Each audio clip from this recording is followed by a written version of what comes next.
Hi guys, હું મારવણિયા તૃષા જુનાગઢ ગુજરાતથી તમારા બધાનું આપણી યુટ્યુબ ચેનલ તૃષા કા તડકામાં સ્વાગત કરું છું.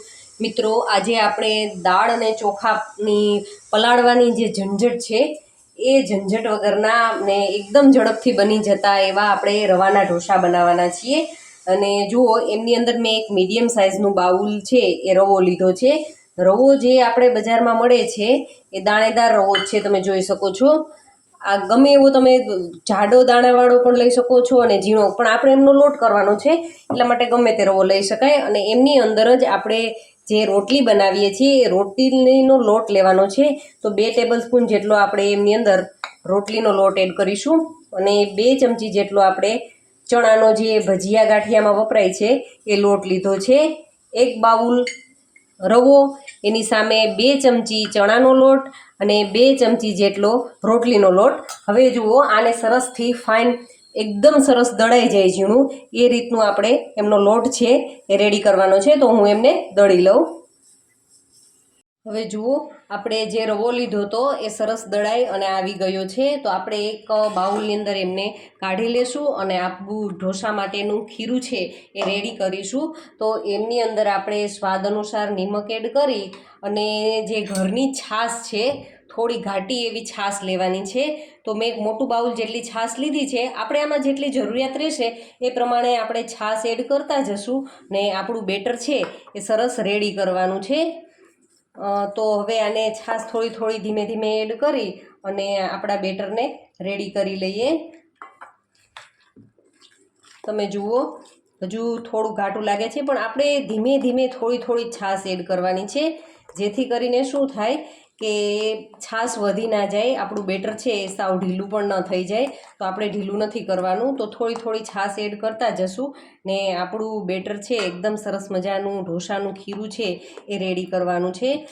તો હજી એની અંદર લમ્સ દેખાય છે, ગાંઠા છે એ બિલકુલ રહેવા ન જોઈએ. તો આપણે એમને સારી રીતે આ રીતે હલાવશું અને જોશું.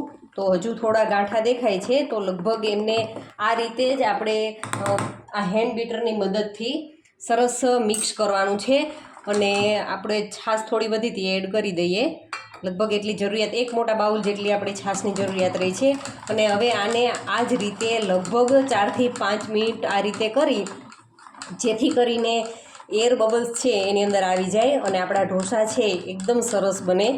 તો આ રીતે લગભગ 5-1 મિનિટ માટે કરી લઈએ અને પછી ઢાંકી અને આપણું ખીરું છે એને રેસ્ટ કરવા માટે રાખી દેવાનું છે. તો હું એ પ્રોસેસ કરી લઉં. હવે જુઓ, 5 મિનિટના સમય બાદ આપણું ખીરું છે એકદમ સરસ રેડી થઈ ગયું છે. ચમચામાંથી આ રીતે પડી જાય એ રીતનું આપણે ખીરું રેડી કરવાનું છે. અને જુઓ, એની અંદર એક પણ ગાંઠો પણ નથી દેખાતો. તો એનો મતલબ એવો છે આપણું ખીરું છે એ સરસ રેડી થઈ ગયું છે. તો હવે એને ઢાંકી અને લગભગ 15-1 મિનિટ માટે રેસ્ટ કરવા માટે રાખી દેશું. હવે જુઓ, 15-20 મિનિટના સમય બાદ આપણું બેટર છે એ રેસ્ટ લઈને એકદમ સરસ રેડી થઈ ગયું છે. તો આપણે એમની અંદર ચપટી ખાવાનો સોડા એટલે કે સાજીના ફૂલ એડ કરીશું અને એને આપણે સારી રીતે મિક્સ કરી લઈએ.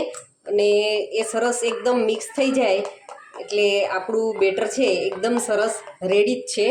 અને આપણે લોઢી પણ ગરમ થવા માટે રાખી દીધી છે, એ પણ એકદમ સરસ ગરમ થઈ ગઈ છે. તો આપણે એમના ટેમ્પરેચરને ડાઉન કરી દઈશું પાણીનો ઉપયોગ કરીને. ઉપરથી પાણી છાંટી ને કોઈ પણ એક કપડાની મદદથી આપણી લોઢીને સારી રીતે આ રીતે સાફ કરી લેવાની છે. એટલે એકદમ ટેમ્પરેચર ડાઉન થઈ જાય પછી ગેસની ફ્લેમ પણ એકદમ સ્લો કરી દેવાની છે. અને આપણું જે બેટર રેડી હતું એ બેટરને એકદમ આ રીતે હલાવીને જ લેવાનું છે. જ્યારે પણ આપણે ઢોસો ઉતારીએ ને ત્યારે આ રીતે હલાવી, ત્યારબાદ એની અંદર આપણે લગભગ આ મીડિયમ સાઇઝના 2 ચમચા જેટલું છે બેટર એટલું લઈ અને આ રીતે સ્પ્રેડ કરવાનું છે લોઢીની ઉપર. તમે જોઈ શકો છો આપણો ઢોસો છે એકદમ સરસ પથરાઈ રહ્યો છે. તો એ સરસ થઈ ગયો છે. તો હવે આમને લગભગ 2 થી 3 મિનિટ માટે આ રીતે થવા દેશું ને ઉપરથી થોડું આપણે તેલ છે એ સ્પ્રેડ કરી દઈએ. અને આપણે સાવ પ્લેન નથી બનાવવા ઢોસા, આપણે થોડાક એમને ટેસ્ટી બનાવવા માટે થઈ અને મેં થોડી ડુંગળી લીધી છે. તો ઉપરથી આપણે ડુંગળીને આ રીતે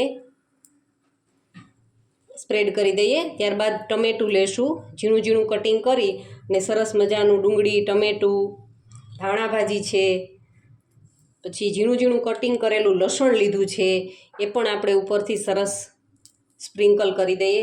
અને થોડા એવા કેપ્સિકમ લીધા છે, કેપ્સિકમ, અને વધારે એને ટેસ્ટી કરવા માટે થાય એ ઉપરથી થોડો એવો ગરમ મસાલો આ રીતે સ્પ્રિંકલ કરી દેશું. ખરેખર આ રીતે તમે ઢોસા બનાવશો તો તમે જે બટેટાના મસાલાવાળા જે ઢોસા બનાવો છો એમનો ટેસ્ટ પણ તમને નહીં ગમે. એટલા સરસ આ ટેસ્ટી આપણા ઢોસા છે એ રેડી થવાના છે. હવે ઉપરથી આપણે થોડુંક આની અંદર માખણ એડ કરી દઈએ અને લગભગ આને આ જ રીતે 2 થી 3 મિનિટ માટે થવા દેશું. એ ઓટોમેટિક ઢોસો છે એમની ફરતી કિનારી છોડી દે ત્યાં સુધી આપણે સરસ આ રીતે જ એમને થવા દેવાનું છે, આ રીતે ચડવા દેવાનું છે. તો આપણે એમને થવા દઈએ. હવે જુઓ 4 થી 5 મિનિટના સમય બાદ તમે જોઈ શકો છો ફરતી કિનારીએથી ઢોસાએ મૂકી દીધી છે. ખૂબ જ સરસ એમનો કલર જુઓ ને એકદમ જાળીદાર આપણો ઢોસો છે એકદમ સરસ રેડી થઈ ગયો છે. તો આપણે એમને સર્વિંગ પ્લેટની અંદર સર્વ કરી દઈએ. તમે જુઓ એકદમ સરસ ક્રિસ્પી આપણો ઢોસો છે એ બનીને રેડી થઈ ગયો છે.